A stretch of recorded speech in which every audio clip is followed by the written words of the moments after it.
I overheard my wife talking to her lover. I can't do this anymore. I have to leave him. I walked in and said, I agree. Then I threw a packed suitcase on the bed. She was left speechless as her secret escape plan was suddenly exposed.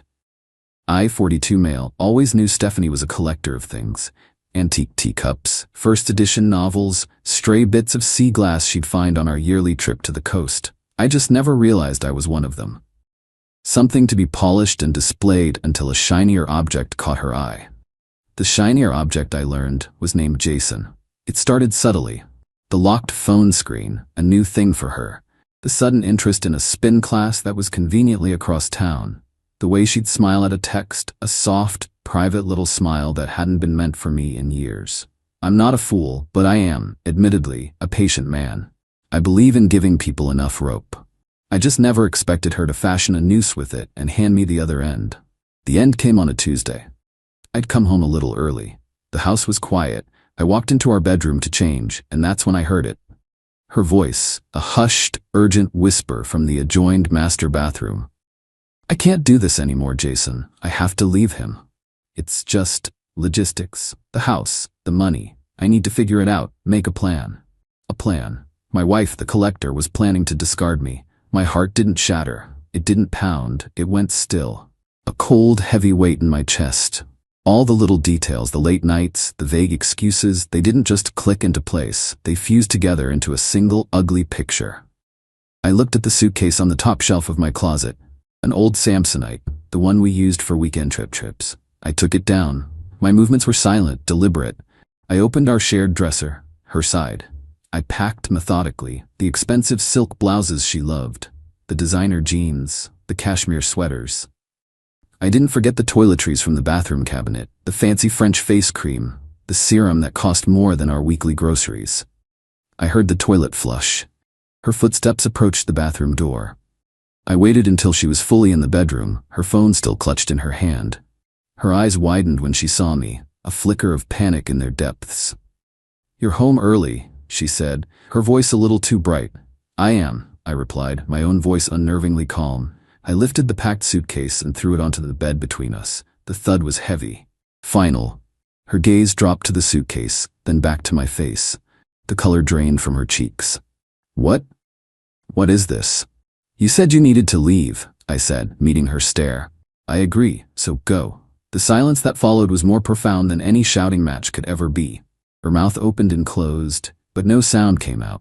The secret plan she'd been whispering about moments before was suddenly splayed out on the bed, exposed and ugly. The strategist in her had met an unforeseen obstacle. Me. And I had a plan of my own. It was just beginning. Update. It's been 7 days since I threw that suitcase on the bed. Thank you for the comments and DMs. It's grounding. A lot of you asked what happened next. The short answer, entitlement happened. Stephanie stood there, speechless, for what felt like an eternity. The first words she finally managed to stammer out were not, "I'm so sorry," or, "How did you know?" They were, "You can't just kick me out." It was so perfectly her. "I'm not kicking you out, Stephanie," I said, keeping my voice level. "I'm facilitating your decision. You said you wanted to leave. I'm helping." I gestured to the suitcase. "Your go bag is ready." She went straight to anger, a defense mechanism I knew well. "This is my house, too. You can't do this." "Actually," I said, pulling a folded paper from my back pocket, "it's not. The house was mine before we married.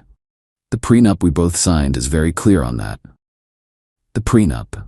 The sensible, unromantic document her own lawyer had advised her to sign 15 years ago. A detail she had clearly forgotten in her planning. The blood drained from her face again. She called Jason. Of course she did. I went downstairs to make coffee. I could hear her frantic, hushed tones from the bedroom. 20 minutes later, a beat-up sports car I'd never seen before pulled into my driveway. Jason, in the flesh.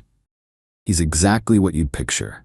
10 years younger than her, tight t-shirt, gelled hair, and the kind of swagger that comes from never having faced a real consequence in your life. He stormed in, ready to play the hero. "What the hell do you think you're doing to her?" I just looked at him. "Her? Stephanie, you mean? The woman you've been sleeping with?" "I'm granting her wish." I believe her exact words were, "I have to leave him." So she's leaving. The confrontation they expected, the screaming match, never came.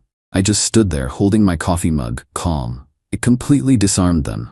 Their outrage needed fuel, and I refused to provide it. Instead, I became a bureaucratic wall.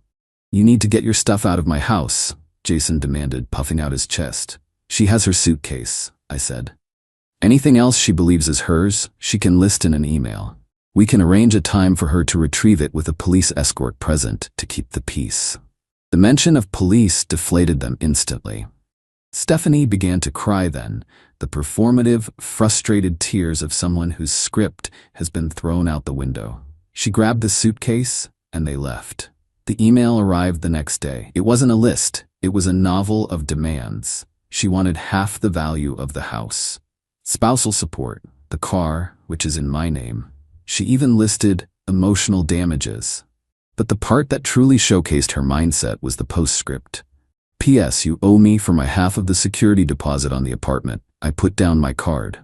Here's the thing. I knew about the apartment. I'd found a credit card statement a month ago, a charge for a $2,850 security deposit. I didn't say anything at the time. I just filed it away. My response to her email was brief. Subject: your items, Stephanie. Per our prenuptial agreement, you are not entitled to equity from the house or spousal support. The car is legally mine. Please provide a detailed, itemized list of your personal belongings by Friday at 5 p.m. We can then schedule a retrieval time. Regarding the security deposit, as the apartment was acquired for the purpose of conducting an extramarital affair, I do not consider that a shared marital expense. However, I'm willing to be reasonable. I have canceled your supplementary credit card and your access to our joint savings account effective this morning. I've also changed the password on the premium Spotify account. I suggest you contact your landlord directly to discuss the deposit. Regards, you know who. The fallout was immediate. Her bank card was declined at a restaurant. His probably was too, from the sound of the screeching voicemail I received from an unknown number shortly after. It seems Jason lives in a small rental and was counting on moving into my house. This morning, I got an email from our mutual friend Laura. Stephanie called me, absolutely hysterical. She said you threw her out with nothing but the clothes on her back and are trying to ruin her life. What is going on? I simply forwarded her Stephanie's demand email, my calm reply, and a screenshot of the credit card statement with the $2,850 charge. I added a single line, "This is what's going on. Hope you're well." The silence from that quarter has been deafening. Justice isn't always a lightning bolt. Sometimes it's just a paper trail. Update: the past 2 weeks have been an education in manufactured victimhood. Stephanie and Jason are on a full-blown PR tour, and I'm cast as the villain. The narrative they're spinning is that I was a cold, controlling husband, and she was a trapped bird who finally found the courage to fly, only for me to maliciously clip her wings. After they left, I spent an hour reviewing footage from the security camera I'd installed by the front door months ago, the one I told her was for package thieves. I found what I was looking for. A time-stamped video of Jason letting himself in with a key. Stephanie had copied, tracking mud all over the Persian rug my grandmother left me. I got a quote from a specialty cleaner, the cost to repair his carelessness, $400. I filed a petition in small claims court the next day. This knowledge came in handy when her mother, Sharon, called me, weeping. "How could you be so cruel, so heartless? After all she's given you." "What exactly did she give me, Sharon?" I asked, my voice gentle. "Besides a mountain of debt on a credit card I paid for and a boyfriend who leaves his muddy Adidas sneakers on my new rug." Silence. Then a flustered, "Well, she loves him. I'm happy for them," I said truthfully. "All I've done is remove the obstacles to their happiness. She's free to be with him. They just have to pay their own way. That isn't cruelty, it's adulthood." The official retrieval of her things was last Saturday. As agreed, 2 officers were present. Jason came with her, looking sullen. Stephanie walked through the house, pointing. "That's mine. That lamp, the dining room chairs, the art in the hallway." Her entitlement was breathtaking. The chairs were a wedding gift from my parents. The art was from a gallery I'd visited years ago. I just shook my head. "No, Stephanie." "Yes, I picked them out," she insisted. "You have excellent taste," I conceded. "But taste doesn't confer ownership. The receipts for those items are in my name, paid from my account." You're welcome to take anything you personally purchased." They left with her clothes and some books. As they were leaving, Jason muttered just loud enough for the officers to hear, "Don't worry, babe. We'll get what's ours." One of the officers noted the comment in the report, a copy of which I requested. Another piece for the file. Their next move was more dramatic. Last night, around 10 p.m., my doorbell rang. It was two different police officers, a man and a woman, both looking wary. "Sir, we received a call requesting a wellness check," the woman said. "The caller stated you were despondent, potentially a danger to yourself." I felt my blood run cold, but I kept my face impassive. "I see. And who was the caller?" "It was anonymous, sir. But they sounded very concerned." "I'll bet they did," I said, stepping back. "Please, come in. As you can see, I'm perfectly fine. I was just reading." I gestured to the book on my chair. "This is a malicious, harassing call. It's part of a campaign by my estranged wife and her partner after I discovered their affair." I walked over to my desk and picked up a thin folder. "This might provide some context. This is a copy of a police report from last Saturday, detailing my wife retrieving her belongings. Please note the final sentence, where her partner, Jason, makes a veiled threat in the presence of two of your colleagues." They read the report. Their entire demeanor shifted. The suspicion in their eyes was replaced by a weary understanding. They had seen this kind of ugly domestic drama before. They apologized for the intrusion, and I thanked them for their professionalism.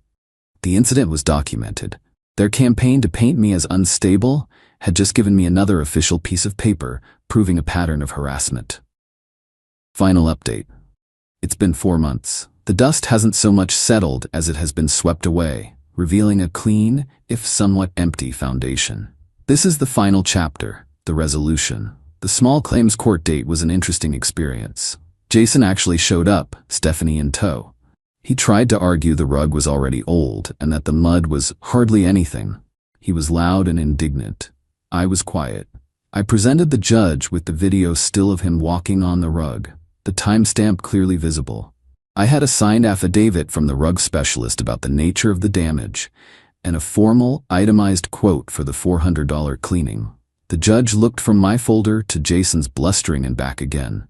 The judgment was in my favor. It took another 2 months and a wage garnishment filing, but I eventually got the $400. It was never about the money. The social fallout for them was a slow burn, not a sudden explosion. Laura had shared the true story with a few people, and that quiet truth was more powerful than Stephanie's loud lies. People weren't openly hostile to her. They just became unavailable. Dinner invitations grew scarce. Calls went to voicemail. Our friends had witnessed my calm, documented approach versus her frantic, contradictory stories. They made their choice, not with a grand gesture, but with 1,000 quiet evasions. The final piece of justice came from a place I never expected. I received a phone call from a man who identified himself as the landlord of Stephanie's apartment. "Hi, I know this is an odd call," he began, "but your number was listed on the application for Stephanie. She and her partner broke their lease, and they owe me a significant amount of money. She told me to call you, that you would help her sort it out." I could almost see her saying it, the desperate, manipulative play of a cornered narcissist. "I'm sorry you're in this position," I said, my voice perfectly level.